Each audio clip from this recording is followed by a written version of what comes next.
Assalamualaikum, salam sejahtera. Anda sedang menonton cerita-cerita di sebalik berita. Untuk waktu ini, sambil-sambil kita nak menantikan perkembangan terkini, ini sudah tentu terkait dengan COVID-19 dalam negara. Pastinya akan maklumat ataupun perkembangan terkini akan dikeluarkan oleh Kementerian Kesihatan Malaysia. Pada waktu ini, saya nak berkongsi kepada anda, mungkin ada yang terlepas berkaitan dengan perkembangan laporan harian pemberian dos vaksin mengikut negeri. Kalau diikutkan, kalau boleh saya tunjukkan di iPad saya pada ketika ini, kalau diikutkan sehingga 6 April 2021, jumlah keseluruhan bagi penerimaan dos 1 dan dos 2 adalah sebanyak lebih daripada 800,000 ataupun jumlah tepatnya 862,445. Bagi jumlah dos yang pertama ataupun jumlah dos 1, jumlahnya adalah sebanyak 534,191 dos, manakala jumlah dos yang kedua iaitu sebanyak 328,254. Dan seperti yang anda boleh saksikan di iPad ini, pecahan mengikut negeri. Kalau di warna yang anda boleh sendiri boleh bezakan, kalau warna yang hijau cerah sedikit itu adalah bagi jumlah suntikan dos 1, manakala yang warna hijau yang agak gelap sedikit itu adalah bagi pemberian jumlah dos yang kedua. Jumlah keseluruhan seperti yang saya katakan tadi, 862,445. Baik, dan pastinya kalau anda terlepas juga berkaitan dengan laporan berita ini, anda boleh terus ke astroawani.com. Ada kami muat naik laporan berita berkaitan dengan perkara itu.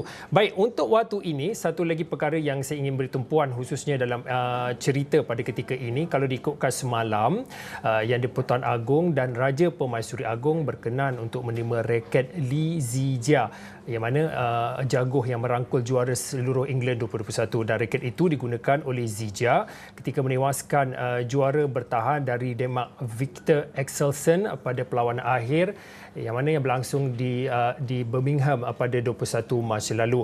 Dan kalau anda terlepas mengikuti laporan berita ini, anda boleh pergi ke astroawani.com, mana kami juga turut muat naik ada videonya, video di majlis yang saya sebutkan tadi itu di astroawani.com. Baik, saya nak bersama dengan wartawan yang ditugaskan untuk membuat liputan ini, iaitu Hasimi Muhammad.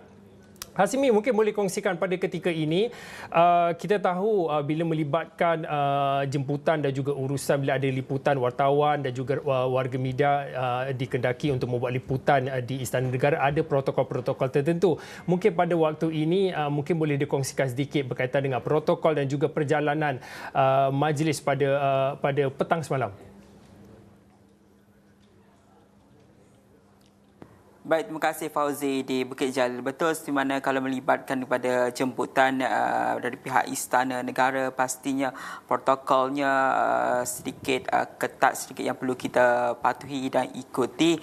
Khususnya ketika ini pandemik COVID-19, SOP tertentu juga amat ketat dilakukan oleh pihak istana. Namun kalau kita melihat secara umumnya, apabila kita menerima jemputan itu, secara jujur saya juga pertama kali masuki Istana Negara itu. Kalau kebiasaannya kalau kita buat liputan mungkin hanya di pekarangan Istana Negara saja, tidak berpeluang untuk memasuki atau melihat sendiri keadaan di dalam Istana Negara itu. Namun apabila kita menerima tugasan ini, salah satu yang perlu dipatuhi adalah etika pemakaian, di mana ditetapkan oleh pihak Istana Negara untuk majlis semalam adalah berbaju batik bersongkok, ataupun bagi wanita berbaju kurung dan sopan.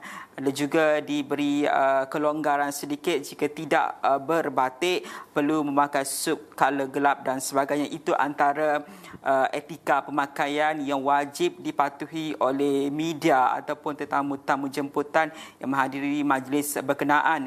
Dan dari sudut perjalanan kami ketika sampai di Istana Negara juga untuk memasuki, ada juga kebiasaannya mematuhi seperti suhu, imbas MySejahtera dan sebagainya.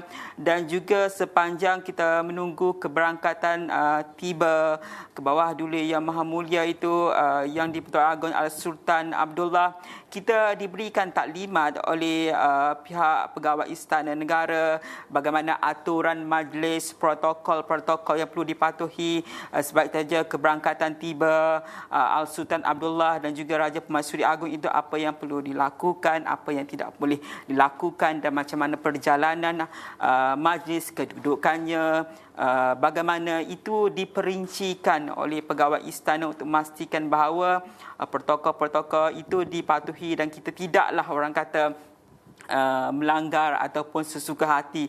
Kebiasaannya kalau kita pergi assignment, misalnya kalau kita pergi assignment menteri, misalnya kalau kita mengambil cara mudah, kalau nak bergambar dengan menteri-menteri mungkin kita hanya bertegur YB ataupun Datuk Seri boleh tak bergambar untuk sebagai kenang-kenangan misalnya. Tapi kalau lain pula ceritanya apabila kita masuki Istana Negara ataupun berhadapan dengan Yang di-Pertuan Agong, Raja Permaisuri, perkara-perkara itu mungkin sedikit terbatas, tidak boleh begitu sahaja dilakukan. Mungkin perlu juga melalui protokol-protokol ataupun keizinan atau perkenannya Yang di-Pertuan Agong untuk kita bergambar dan sebagainya. Itu perkara-perkara yang diperincikan ataupun diberi taklimat semasa tempoh sebelum keberangkatan tiba Yang di-Pertuan Agong dan juga Raja Permaisuri Agong itu, Fauzi.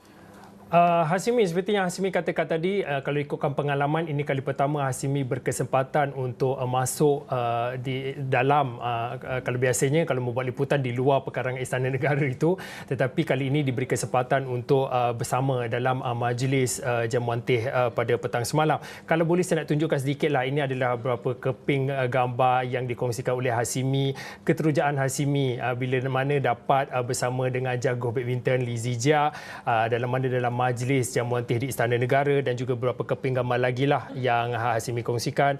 Ini antara yang lain jago badminton bersama dengan Sri Paduka Baginda, dan juga saya pasti ini ada beberapa keping gambar yang diambil ketika mana dalam majlis itu.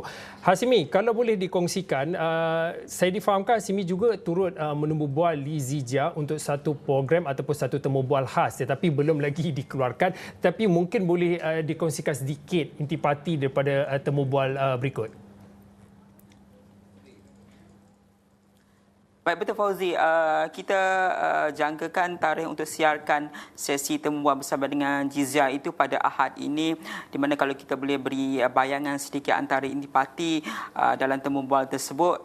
Misal sebenarnya temu bual tersebut kita jangkakan mungkin akan berlanjutan lebih lama tempohnya, sekitar 15 minit, dan kita boleh panjangkan kepada 20 minit. Namun disebabkan kekarangan masa semalam, kerana kita pun pada saat-saat akhir cuba mendapatkan Jizia dan juga pihak pengurusan BAM itu juga hanya memberikan ruang masa sekitar 7 minit untuk kita menyiapkan sesi temu bual tersebut. Jadi antara intipati yang kita sempat sentuh, antaranya kita memfokuskan juga kepada detik-detik kemenangan Jizia itu sebelum beliau melangkah masuk ke gelanggang untuk bertemu dengan aksi final yang telah pun ditewaskan SSL itu, dan juga selepas menewaskan atau dinobatkan sebagai juara seluruh England itu sendiri.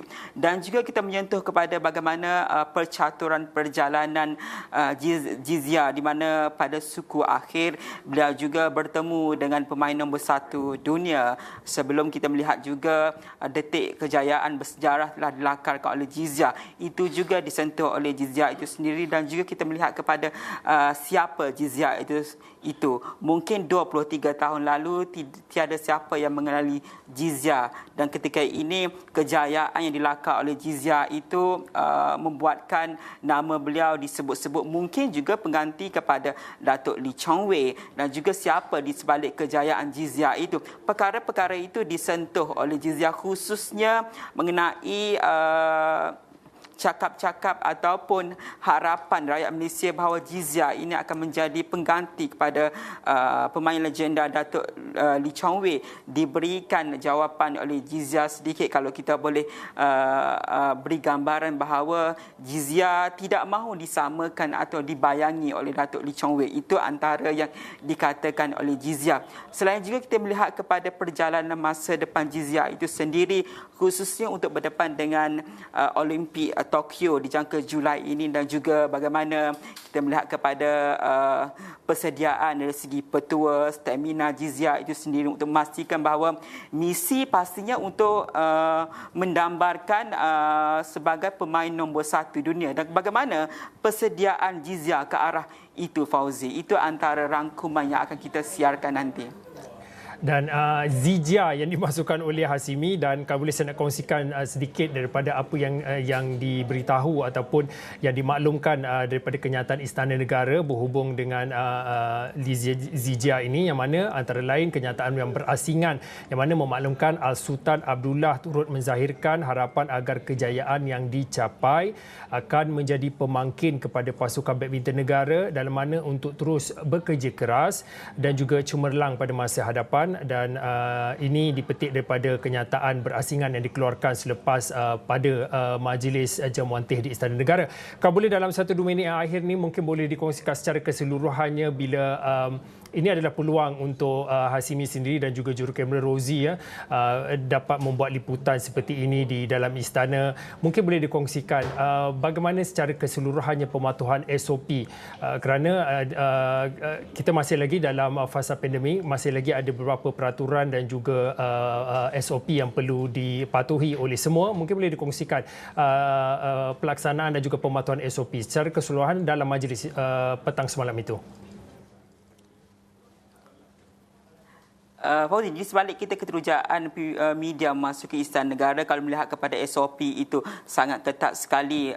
Misalnya saya mengambil contoh temu bual saya bersama Jizya, tidak dibenarkan untuk membuka pelitup muka dan sebagainya, penjarakan sosial dan sebagainya. Itu perlu dipatuhi. Dari segi perjalanan program itu kita lihat kawalan kepada SOP sangat ketat, Fauzi. Okey, baik. Terima kasih kepada Hasimi atas perkongsian dan juga cerita pengalaman membuat liputan di sempena dengan majlis jamuan petang ataupun jamuan teh di Istana Negara yang mana meraikan pasukan secara keseluruhannya. Antara lain yang menjadi tumpuan adalah jaguh badminton negara seluruh England iaitu Lee Zijia dan juga rakan-rakannya Hasimi dan juga jurukamera Rozi turut berkesempatan untuk berada dalam majlis itu. Baik, cerita berehat seketika, kembali selepas ini.